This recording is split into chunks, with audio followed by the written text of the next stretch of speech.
I'm Kaz. Welcome to So Focus on Tour. In today's episode, I'm going to show you some of the accessory feet that come with my machine, and I'm also going to show you some of the specialty feet that I like to use. So sit back, grab a coffee, and I hope you enjoy.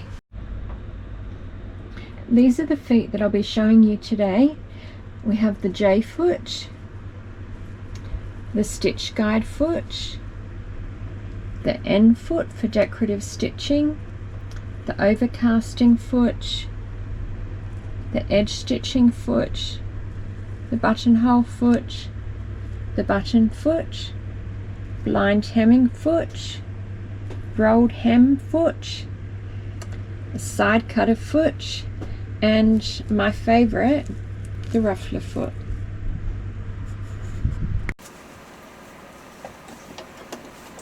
Firstly, the J foot has a button on the side here, which is a leveling button. So with the leveling button, if you're sewing on thicker bits of fabric, sometimes your machine won't start stitching straight away and it'll get jammed. So by using the leveling button, it will prevent that from happening. So I'm just going to pop the foot on.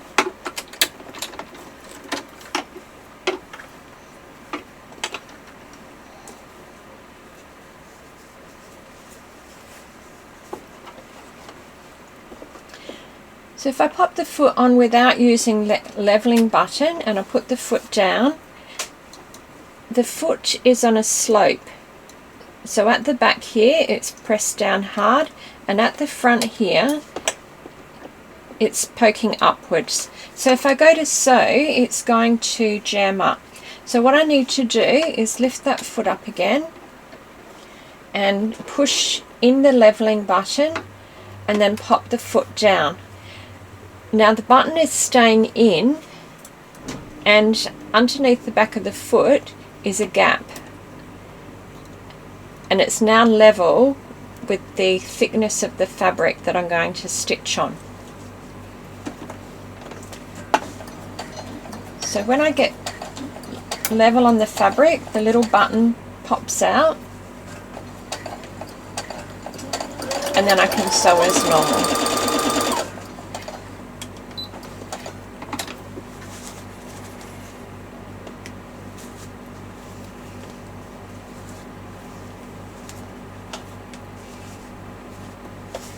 The next foot that I'm going to show you is the stitch guide foot.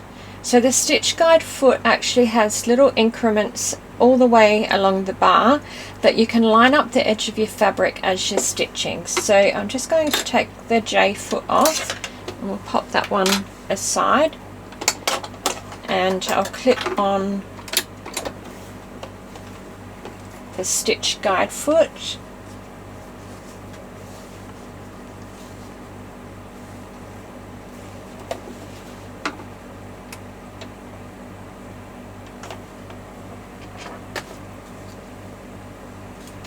And I'm just going to line up my fabric with the 1, 2, 3, 4th notch in from the edge. So as I'm stitching, what I'm doing is I'm just watching that my fabric is staying in line with that 4th notch. I'm not watching the needle, I'm actually watching where the guide is and making sure that my fabric stays in line with the guide.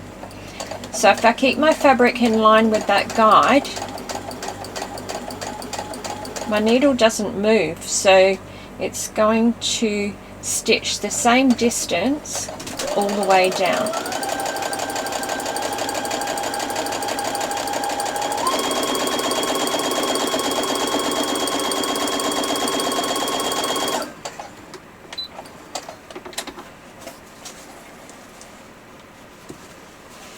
Okay, so I have a lovely seam there that is the same distance from start to finish.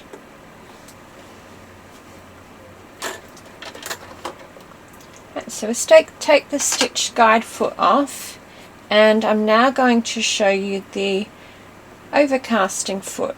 So the overcasting foot, or overlocking foot is the other term for it, has a pin in the center, and the stitch will actually form over that pin, and it stops the fabric from rolling. So even if you're doing your overcasting on a single layer of fabric, the fabric won't roll in the stitching. So I'll just clip that foot on.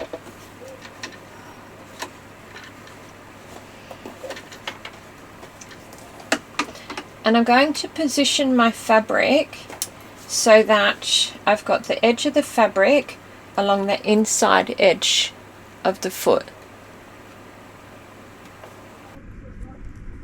Okay, so you can just see where that fabric is sitting, just on that inside edge there. And I've also selecting stitch number 12, which is the overcasting stitch. And on this machine it actually tells me what foot I should use. It's the G foot, and the G foot is the overcasting foot.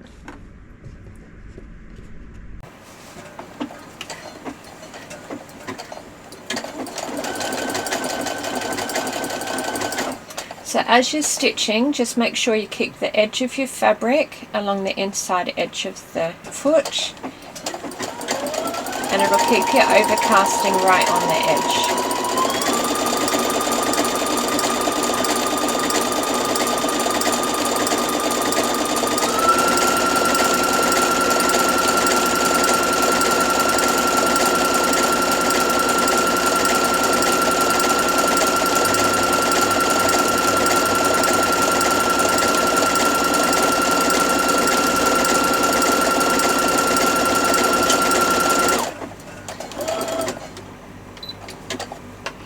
When you take your fabric off, lift up your foot and slide the fabric off from the back so that you don't bend the pin that the stitches are forming over. Okay, and then that gives us a nice finished edge. Okay, so take that foot off, and now I'd like to show you the side cutter foot. Now the side cutter foot does the same overcasting stitch, and it has a pin in the center so that the stitch forms over the pin, but this foot actually has a blade in it, and this arm here hooks onto the needle bar, and it moves up and down, and it makes the blade go up and down. So the blade will actually then chop your fabric off as you stitch.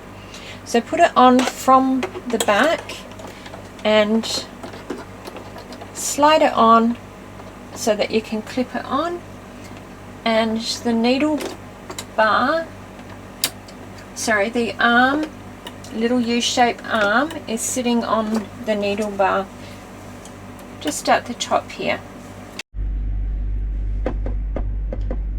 So just try and get the camera in there so you can see, and you can see I've got that U-shaped bar just over the needle bar.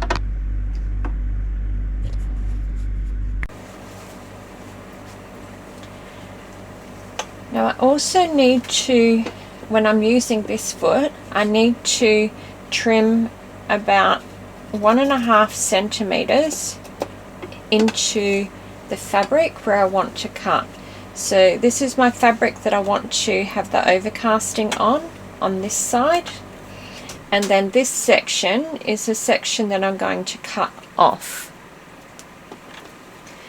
So when you pop it under the foot, you're going to slide the left side under the flat section of the foot. So the left side goes underneath the foot here.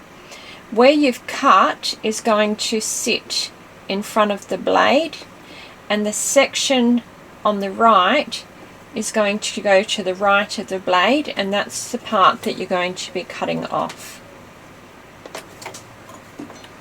And I usually just do a couple of stitches using the hand wheel just to make sure that it's not going to hit the needle.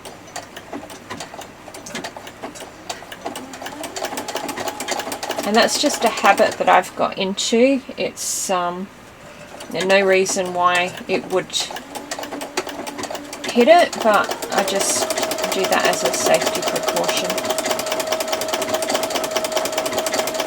Okay, so you can see as I'm stitching, this is the blade here. You can see that blade is going up and down as the needle's going up and down. And to the right here we've got the piece that we're cutting off, and to the left we've got the piece that we're stitching on.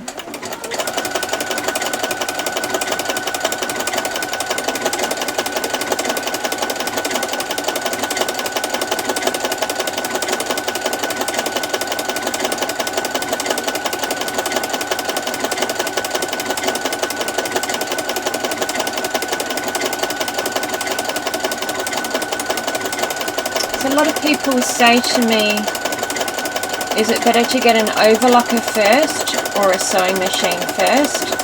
And I always say you need to get a sewing machine first, because you can do your overlocking on your sewing machine, but you can't do your sewing on your overlocker. Alright, so that gives me a nice finished edge, and that's my piece that I've cut off. So just take that foot off.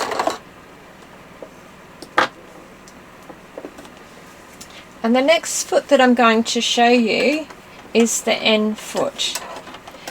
So the end foot is what you use to do decorative stitching.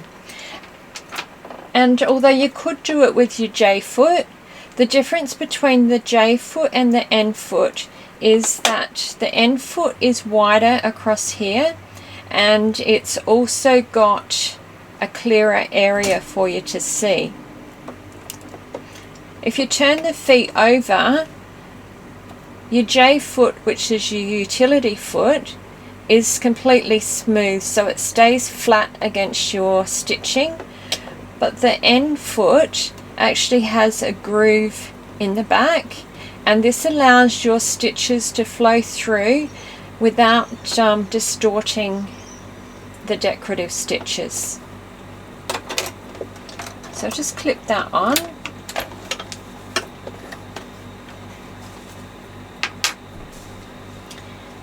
And you would have noticed that I'm using black thread, and the reason I'm using the black thread is so that it actually stands out, so you can see it a little bit easier.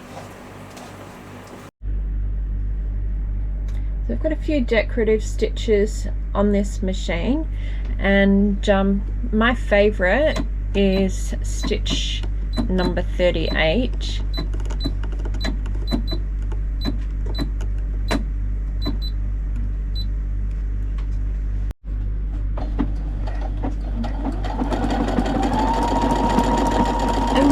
Doing decorative stitches, just let the fabric flow through the machine.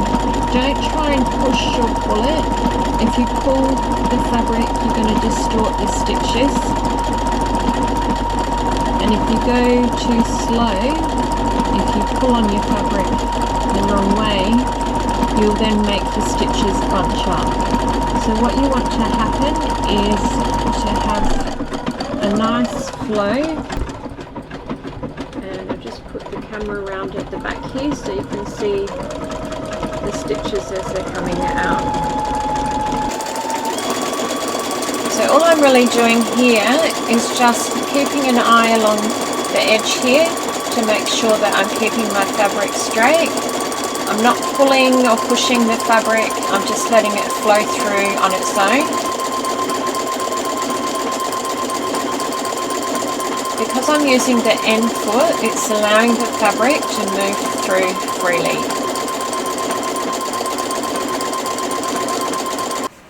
Okay, and you can see we've got lovely stitching.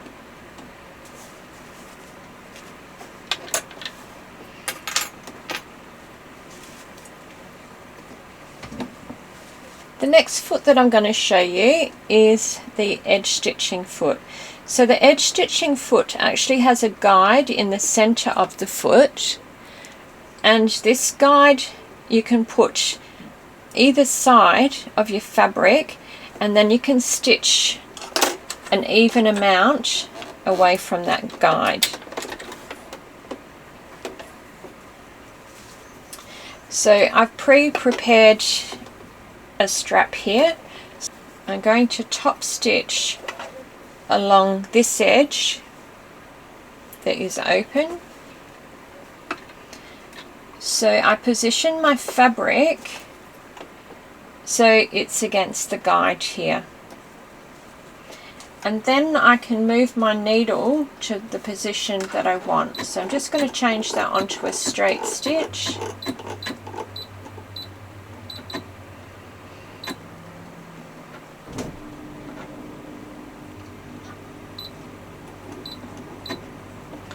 So I've got it on a straight stitch with the needle in the center. So if I stitch here, I'm not going to stitch into my fabric. I'm actually going to stitch right on the edge of the fabric and miss the fabric completely.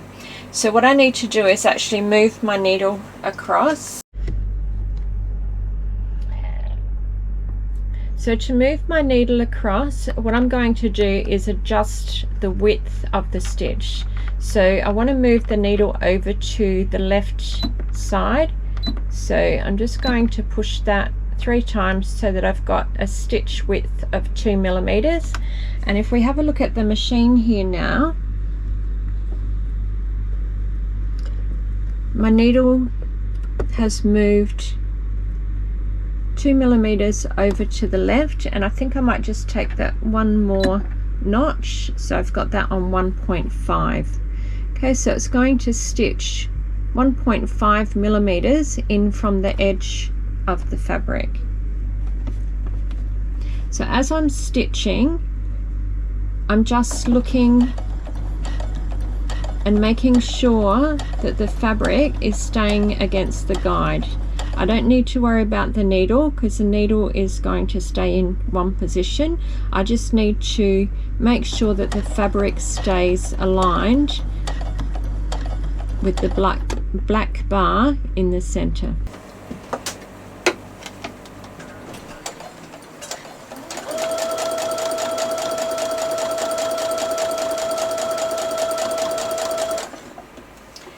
So by using this foot, you're going to sew perfectly straight and exactly the same distance from the edge of your fabric all the way along.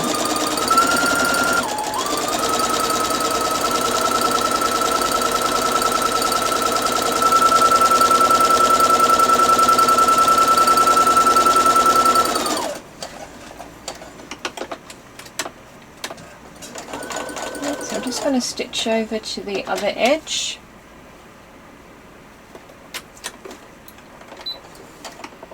And I'm lining up that folded edge now up against the black bar in the center. And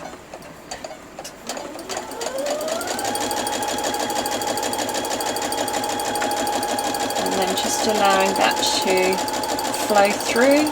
Again, I'm just keeping the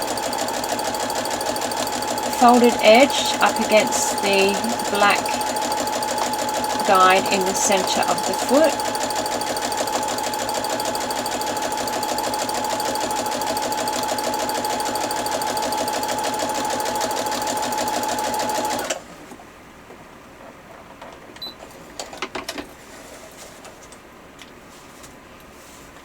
Okay, and you can see the stitching is an even amount on both sides.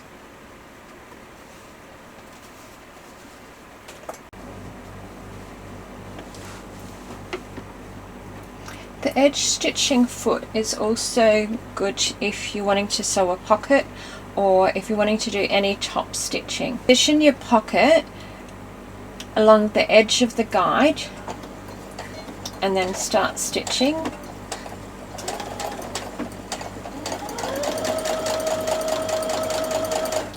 And just keep the pocket edge against the guide in the center of the foot.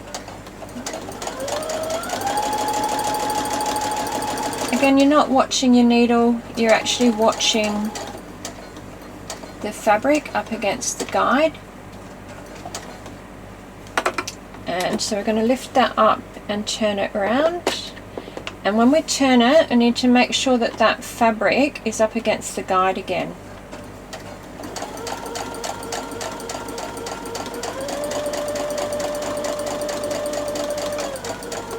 I'm just going slower as I get to the end. I'm going to turn that around and position the fabric against the guide.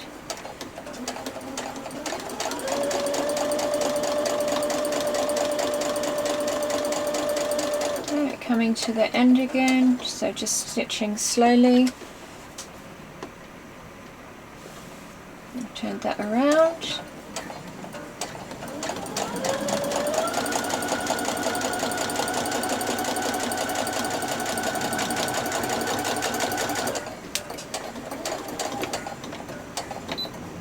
So I've kept that even all the way around, and there's a pocket. Take that foot off, and the next foot that I'm going to show you is the narrow hammer foot. The narrow hammer foot has a little curl in it for you to roll your fabric in so that you can do a nice rolled hem. Right, so I'm going to pop my foot on.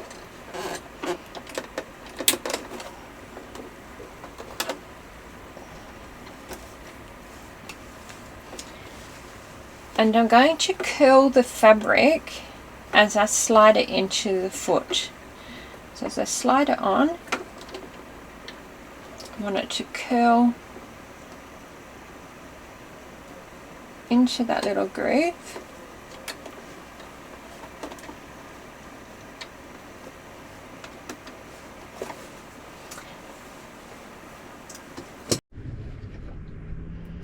What I want to do is actually move my needle across so that it's not in the center. I want it to be just slightly to the right of the center. So I'm going to set it on 4.5. So my needle, instead of it being in the center of the foot, is going to be just slightly over to the right hand side. And you can see the fabric in the curl. See the fabric there in the curl of the foot.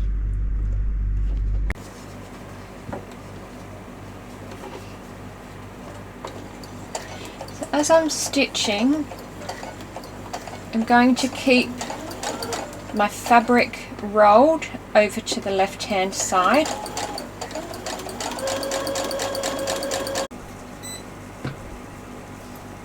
So I've finished stitching my hem, and as you can see, it is nice and neat and very professional looking. The other way that you can use this foot, if you prefer, is to actually do just a straight row of stitching just at the start.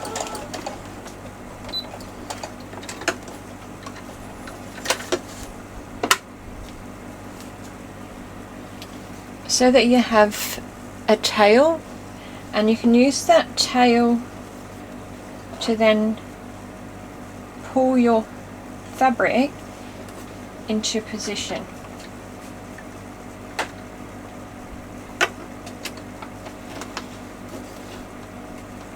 This way a little bit fiddlier, but some people prefer to do it this way. So then you've got the tail that you can hold on to at the back. And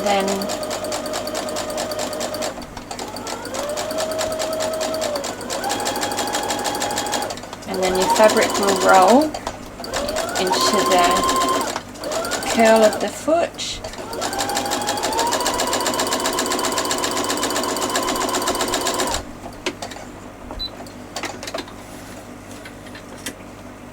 And give you a beautiful hem.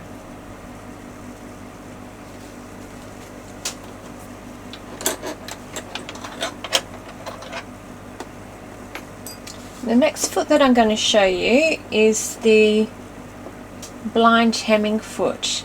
So the blind hemming foot has an R on it, and it has a guide in the center.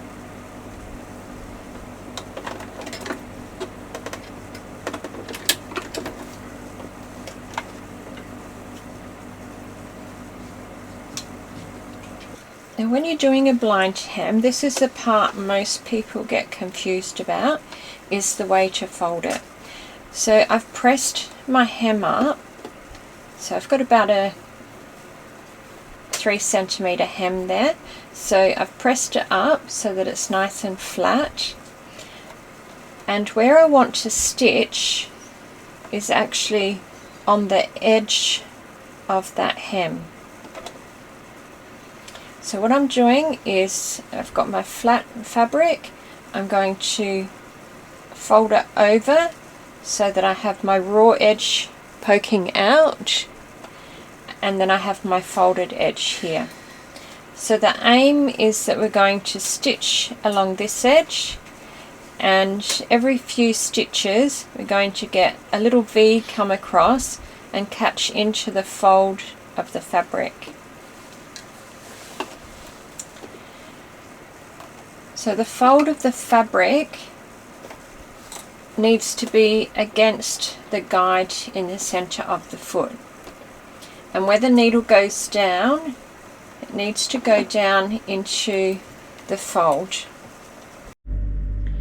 The stitch that I'm going to use for doing the blind hem is stitch number 21. And you'll see that there's actually a stitch number 22 next to it, which has a zigzag version of it. So this is a blind hem for the stretch stitch, and number 21 is a blind stitch for woven fabrics. So that's what we're going to be using today. So I'm just going to turn the dial and select stitch number 21.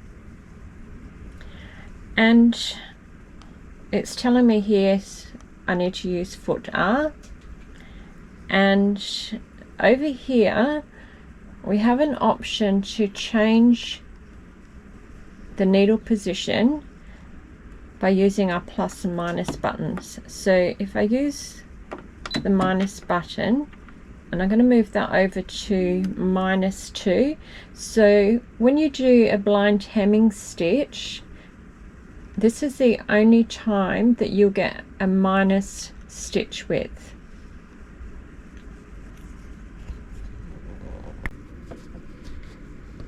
So as I'm stitching, you'll see the needle goes along the right hand side, and then it comes across into the fold on the left.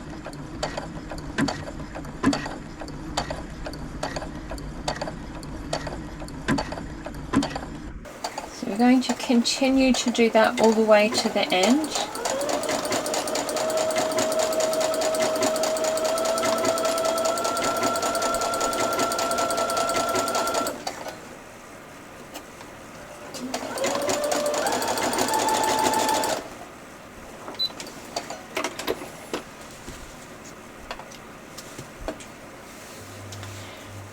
So on the inside, this is how it looks. So there's the fold of the fabric along there, and you can see the stitching along the raw edge.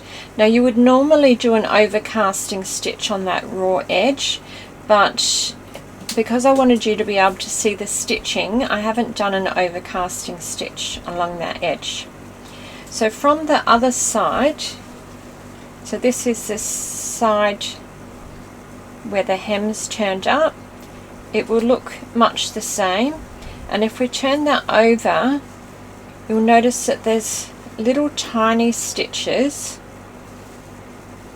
all the way along. So if you move your needle slightly further away from that fold, you'll have much smaller stitches along the hemline. I've done it a little bit further over to exaggerate it so you could actually see it on the camera, but you would normally have it slightly smaller than that so that the stitches barely show, and obviously you would do it in the same color thread as what your fabric is so that it doesn't show up as much. So this process actually works better on slightly thicker fabric rather than a thin fabric like I've used, but so you can see the process, that's the reason why I've used this fabric.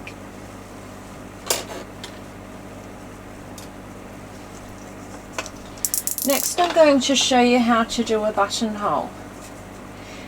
So I've got my button here, and this buttonhole on this machine is a one-step buttonhole. It's fully automatic, and what that means is that when I open up the slide at the back of the buttonhole foot, I can then lock my button in place, and my buttonhole is going to stitch out exactly the same size that I need for that button to go into. So once I've got that set up, I can pop my foot onto the machine, and at the side here there's a little lever that I need to pull down. So I'm going to pull that down so it sits behind the little plastic,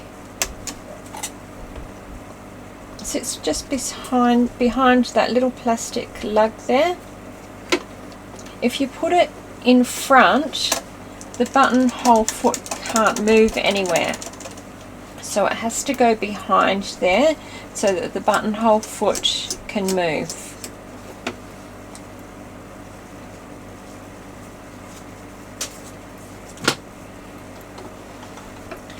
So before I start my first buttonhole, I always just push my needle down and then needle up so that I can pull that thread down underneath the foot. And as you sew your buttonhole, you're actually going to start from the front edge of your buttonhole. Might help if I actually select the buttonhole stitch first. So my buttonhole stitches that I've got on this machine are from number 62 through to number 69. So I'm going to choose number 64, which is the standard shirt buttonhole. So I'm going to turn that around until I get to stitch 4.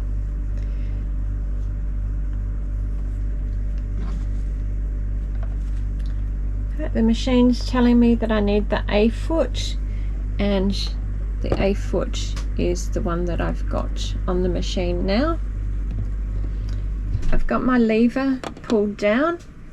If I forget to pull that lever down and I go to stitch, the machine beeps and gives me an error code. So that's just a reminder to pull that lever down. Then all I need to do is start stitching.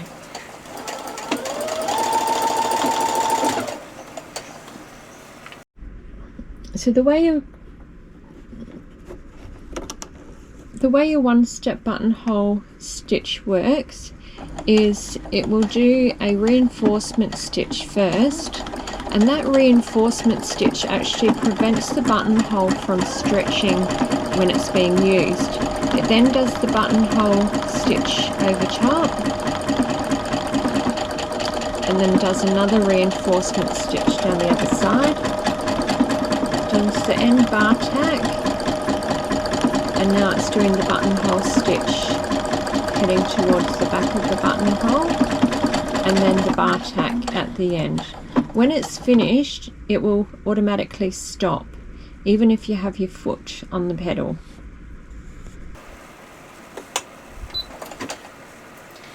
So I'm going to raise the needle and then take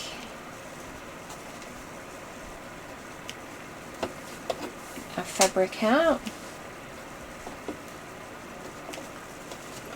And we have a nice neat buttonhole. So to cut your buttonhole, I like to use a really nice sharp pair of scissors and snip it in the middle, and then I just do a snip out to each end of the buttonhole, and that way it stays nice and neat.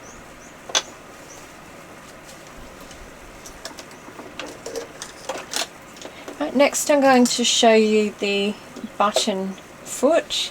So I need to push my buttonhole lever back up,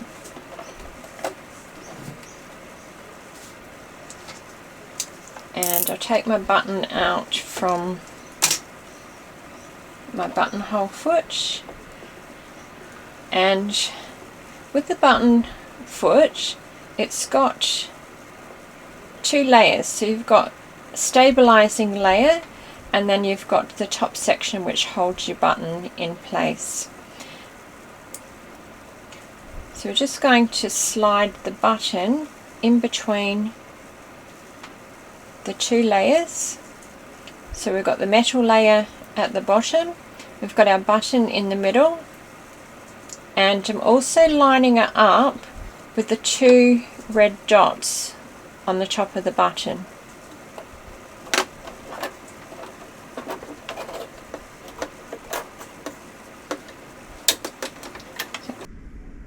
So on the machine I'm going to choose the zigzag stitch.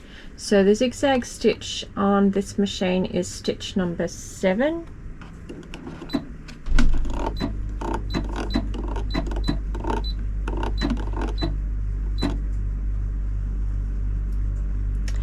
And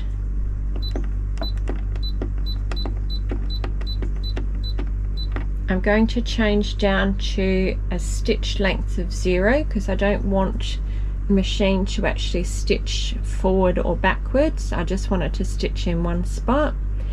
And at the moment I've got it in the 3.5 width position, so I'm going to test that out first, and if that works okay then I will leave it.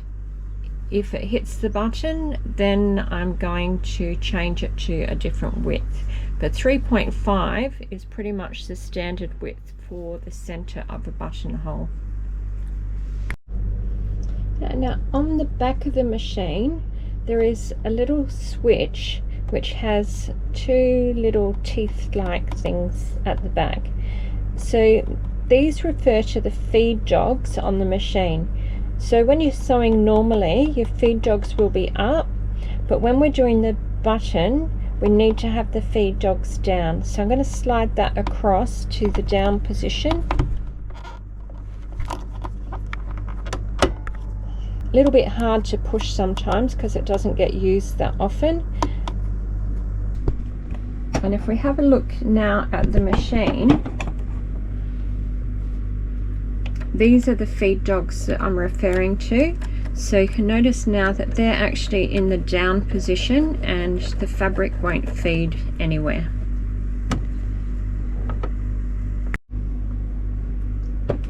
So I've got my button lined up, and I'm just going to turn the wheel.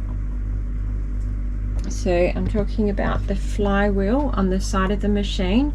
Turn that towards you,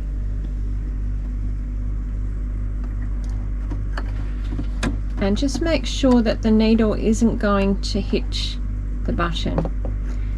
Alright, once you're happy with that, you can go ahead and push your foot on the foot control, and that will stitch your button in place.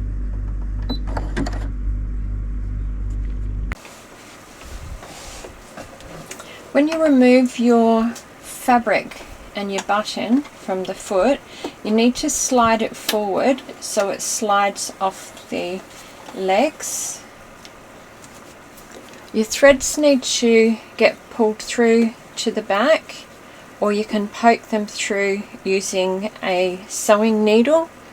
and then just tie the ends off.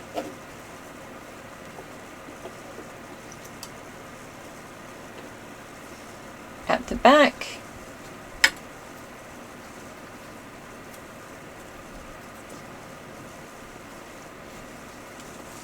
and then snip them off, and that will be quite secure. I'm just going to snip these threads off at the front, but just so you can see the finished look.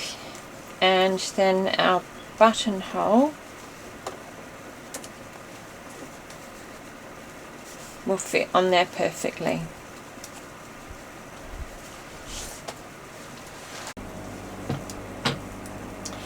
The last foot that I'd like to show you today is the ruffler foot.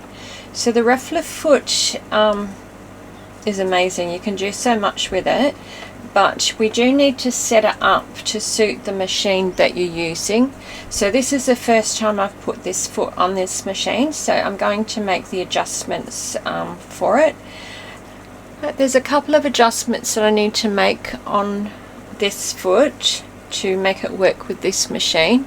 So one adjustment is with this screw, which will actually move the foot backwards or forwards slightly, and then the other screw will allow me to move it slightly to the left. We need to make sure that the needle is completely in the center of the hole. It's a clip-on foot, so I'm going to clip it on to the little bar there.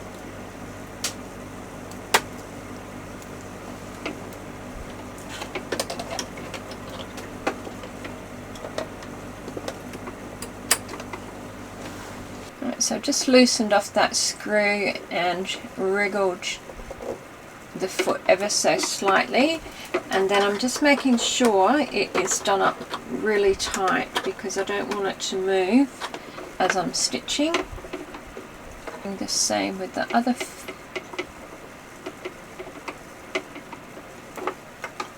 screw there. So I've got that in the right spot now, so just tighten up that screw, and I've got my needle selected to be in the center position.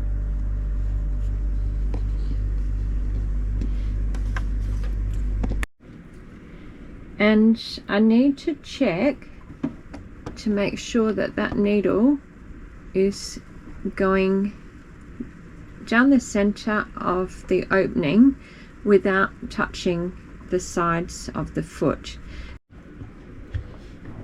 So on the top of the ruffler foot there is a lever that we can lift and change to different positions. So in the first position it actually disengages the ruffler and you can just sew normally. When we move it to position number 12, it does a ruffle every 12 stitches. If we move it to number 6, it does a ruffle every 6 stitches. If we move it to number 1, it does a ruffle every stitch. So you can also get different variations by adjusting this screw here. So this will adjust the depth of the pleat that it's doing. So if we have it screwed all the way in, it's going to do deep pleats, and if we loosen it off, it's going to do shallow pleats. So we're going to try it out in the different positions and you can see how it all works and what sort of effects you get from it. The other thing that will affect the finish that you get will be the length of the stitch that you choose. So obviously if you do a longer stitch, less pleats per section. You've got two sections. You've got your base section and your top section. So your fabric slides in between the base section and the top section. So slide it up so that you bring it all the way up to the needle position. Turn the flywheel just by hand, just to make sure that you're not hitting the foot. It's just a precaution that I do. Right, and then you can start stitching. So the setting that I have this on is a ruffle every stitch, and I've got it set on 2.5 stitch length. So I'm now going to change it to a 4mm stitch length.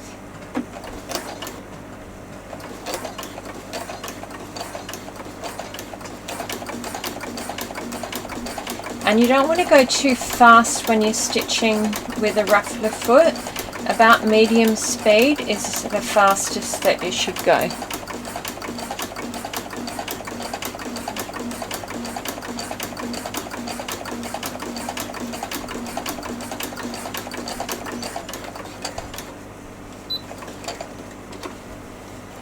So I'll just pull that out from the back. So where I started, and I was doing the 2.5mm stitch length, you can see it's very close, and the pleats are going on top of themselves, so that gives you a very dense pleated fabric. And then when I changed it to 4mm, you can see that the pleats are a little bit more open, so you get a slightly less fullness in that section. Right, so now I'm going to change it to the number 6 position. So I lift that lever up and place it on this number 6 position, and I'm going to slide my fabric in between the layers.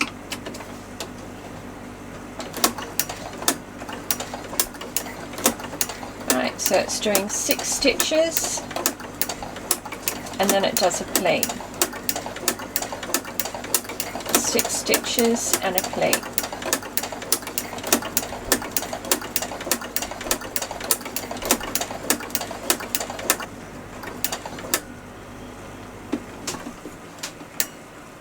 Right, so we're about halfway along there. So what I'm going to do now is I'm going to move that into the number 12 position, so that you can see the difference between the 6 and the 12 stitches.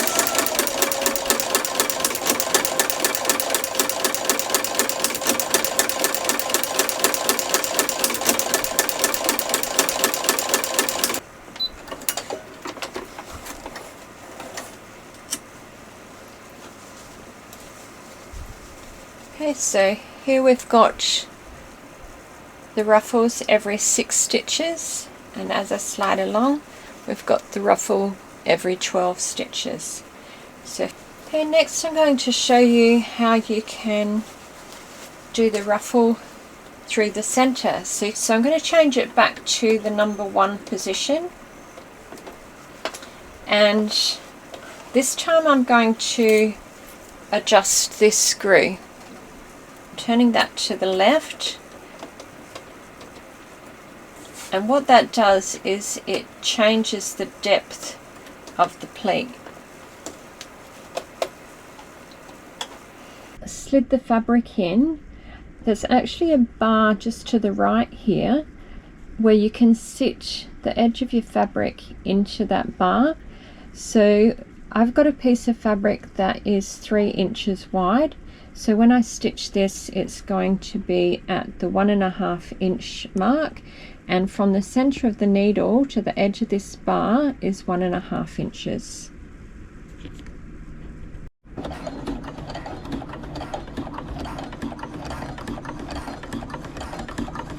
Okay, so as this is stitching, I'm just making sure that the fabric stays right up against the edge of that bar. And the other thing that I'm watching for is that this fabric here doesn't get caught under the needle.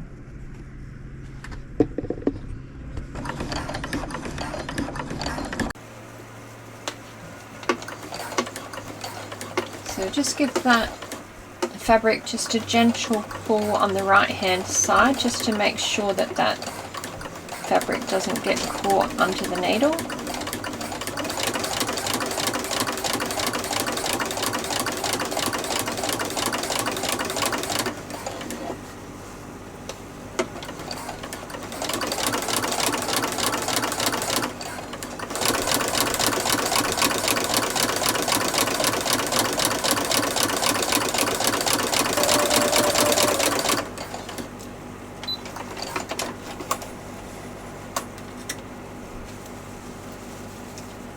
And because I adjusted that screw, the pleats are much more shallow, and so I almost get a gathered effect.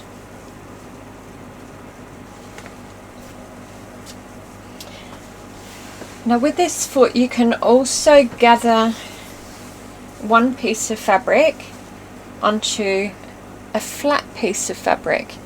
So my top piece I'm going to gather, and my bottom piece I want to be flat. So the bottom piece I put right underneath the foot,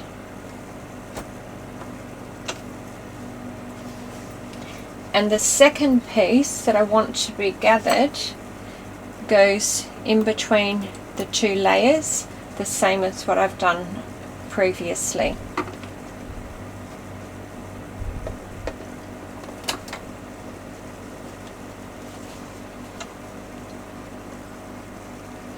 So as you're stitching, you want to make sure that you keep these two edges together. And the bottom layer, you want to hold that so that it stays flat but still moves with the fabric.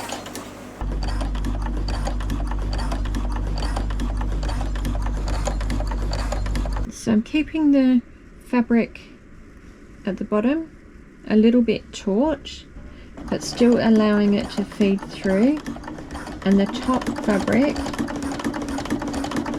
I'm just making sure it stays in line with the bottom fabric.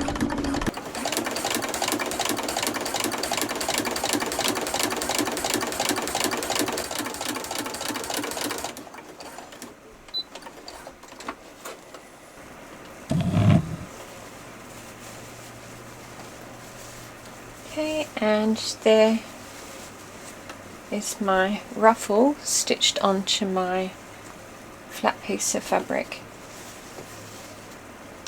So both of these pieces of fabric were exactly the same length when I started, and you can see here that I still have just over half of the flat fabric left. That brings me to the end of my video. I hope you've enjoyed watching today, and if you'd like to see more, please subscribe, and if you've got any requests then please let me know. Pop into the comments if you've got any questions, and I'd love to hear from you. Thank you. Bye.